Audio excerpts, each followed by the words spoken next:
Salomon Joseph Ahissou Biokou, parlez-moi de vous. Vous êtes inspecteur OPS à l'Agence nationale de l'aviation civique, ANAC du Bénin. Qu'est-ce que c'est? D'abord, merci Inès de m'avoir invité sur ce plateau, ce beau plateau. Je vous en prie.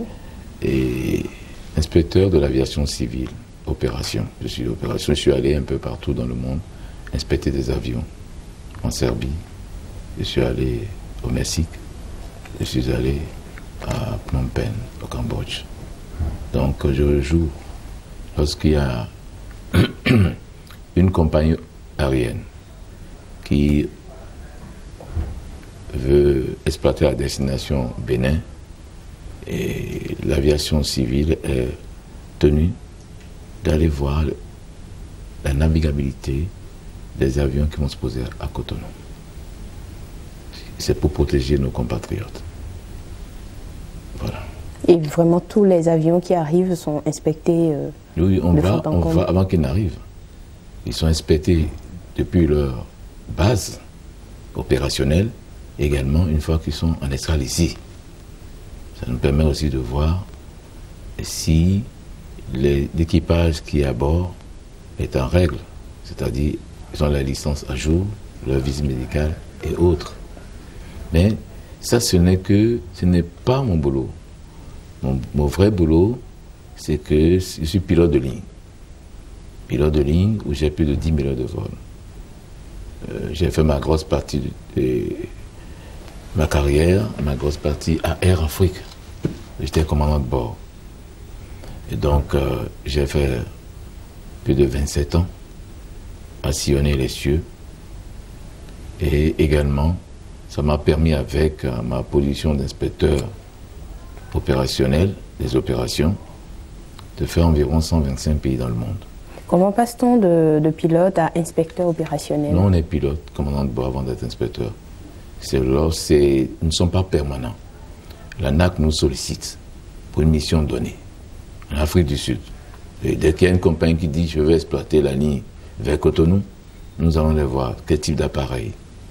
Est-ce que l'appareil est en bon état pour protéger nos compatriotes, nos biens? Est-ce qu'il peut venir à Cotonou et exploser sur nos pauvres populations? Donc c'est des précautions qu'il faut, et que dans tous les pays du monde, c'est comme ça que ça se passe. Devenir pilote, était-ce un rêve d'enfant pour vous? Non, j'avais beaucoup de capacités. Je trouvais que je pouvais faire n'importe quoi. Je n'avais pas de limite. Mais là où c'était très facile, c'était l'aviation. Bon, j'ai eu ma maîtrise en maths et physique. Après, j'ai fait encore 4 ans la météorologie. Et surtout, comment s'appelle cette histoire? L'astronomie, tout et tout. Bon, donc j'ai fait Bac+8 avant de rentrer dans cette formation qui est dure. Je ne savais pas que c'était très dur. Ça a duré 4 ans, tout ça. On a sillonné la France depuis le sud jusqu'au nord. On est passé des avions de 4 places à 8 places à 100 places, avant d'arriver sur les gros porteurs. Nous avons fait les Airbus DC-10 et autres. Une maîtrise en maths et physique, m'avez-vous dit, c'est une passion pour vous, les chiffres? Oui, c'est pour les paresseux. Les mathématiques, c'est pour les paresseux. Parce qu'il suffit de pouvoir observer.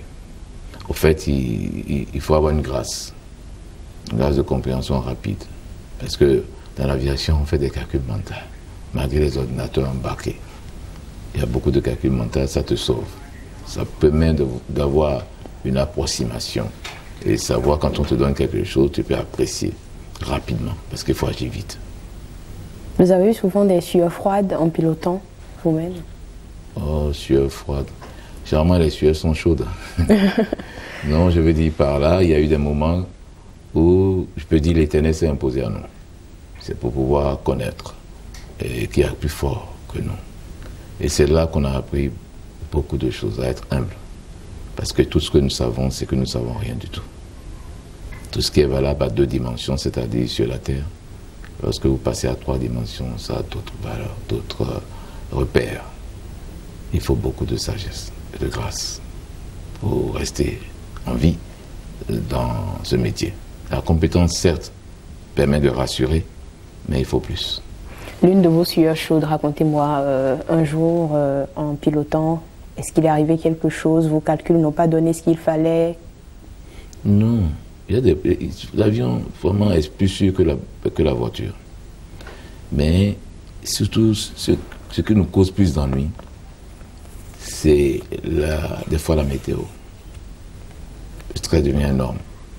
Il y a eu, avec un copilote vietnamien, et je lui ai passé les commandes.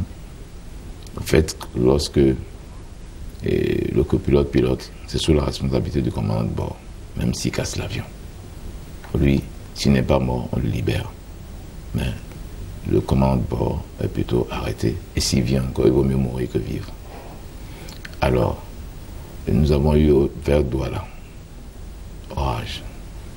Et puis en Afrique, vous savez que pour l'aviation, l'Afrique est une zone inhospitalière. On arrive, on a des surprises. Vous arrivez dans l'orage, dans cette zone, et l'aéroport perd l'électricité. La nuit, que faire? Bon, généralement, quand le temps est mauvais à Douala, le temps est également mauvais à Libreville. Il faut attendre. Quand on place des goosenecks, et c'est le stress. Déjà les passagers et tout. Nous avons eu peur avec les orages, une fois. Mais ma nature est forte. Quand il y a le feu, il n'y a pas de feu. Je ne stresse pas parce qu'il y a le feu. Mais après le feu, je ressens un peu quelques retours en arrière. Je crois que c'est là. En dehors de ça, il y a le feu qui s'est déclenché sur un moteur au décollage de Ouaga pour Paris. La nuit, vous savez que la nuit, les passagers feront à travers le hublot, donc ça crée beaucoup plus de stress. Mais ça, c'est classique, parce que c'est prévu par le constructeur, la manière dont il faut traiter cette panne. Yeah. Salomon Joseph Arissou Biokou, marchez-vous dans les pas de votre père? Dites-moi à quel point il vous inspire. Mon père est né pour ne donner raison à personne. D'abord ça que je comprends. Parce que lorsque en deux frères, on ne s'entend pas on le sollicite, mais on sort, on ne sait même pas pourquoi on est allé le voir. Lorsqu'il voit que la tension est forte, il commence par dormir. Donc effectivement, bon, vous voyez, on arrive à dire qu'il ne sert à rien d'avoir raison dans cette vie. Et également, il m'a toujours dit, lorsque vous demandez quelque chose, vous voulez demander quelque chose, rassurez-vous que lorsqu'on va vous refuser, il faut pouvoir également tenir. Si tu cherches l'amour, est-ce que tu es prêt à supporter la haine? Vous voyez, donc il forme déjà, même moi. Donc c'est un papa qui a donné plus sa vie à l'extérieur qu'à l'intérieur. Mais vous gardez de lui beaucoup de leçons de sagesse, je suppose. Oui, oui, il faut. Il a toujours voulu l'unité des enfants, jusqu'à sa mort. Il est heureux lorsqu'il nous voit ensemble, qu'on rigole. Ben, ce n'est qu'une porte d'entrée, le père, la mère, ce n'est qu'une porte d'entrée pour nous, sur cette planète Terre. Parce que chacun vient d'une autre planète. On converge au Bénin à travers une porte, ce n'est qu'une porte. C'est ça qui fait que des frères et sœurs, des fois, ne s'entendent pas. Mais s'ils viennent d'une même planète, là, ça se comprend.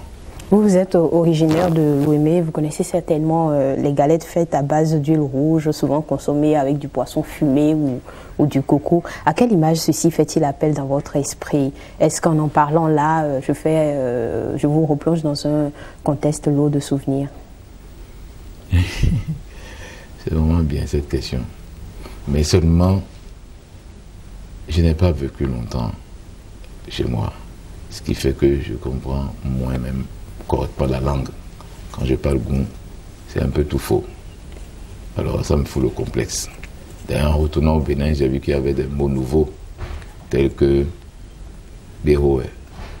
Ça, je ne savais pas avant. Et c'est fort. Ce que je peux dire de la cuisine d'enfance, c'est à l'école. À l'école, il y avait, et puis c'est triste, il y a des mains qui ont disparu. Ce que je sais, c'est que les bonnes femmes qui nous donnaient à manger à l'école nous poussaient toujours vers le haut. Tu entends d'ouvrir Dakar, d'ouvrir Paris. Mais un mec spécial ne m'a pas accroché. Je suis plutôt accroché à ce que j'ai vu en Europe.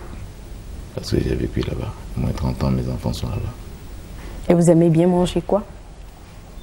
Et il faut que le repas, il faut qu'on allie la beauté à ce qu'on me présente. Et c'est ça qui me donne l'appétit. Et l'art culinaire. Il ne s'agit pas de dire...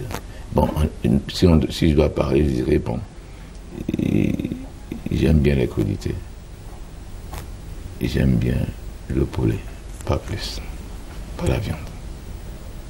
On ne devait même pas manger tout ça. Parce qu'ils font partie de la création. Vous êtes marié, vous évoquiez tout à l'heure vos enfants, vous en avez 3. Est-ce que vous arrivez à passer assez de temps avec eux vu le métier que vous exercez? J'ai essayé. Et les enfants diront qu'ils ont passé une enfance en or. Chaque fois que notre papa, on a passé une enfance en or. Je passais tout mon temps avec eux. Je leur écrivais des poèmes. On allait manger. C'est pour ça, ici, j'ai tendance à dire souvent que nos frères d'ici qui ne sont pas sortis, nos papas, ils ne connaissent pas leurs enfants.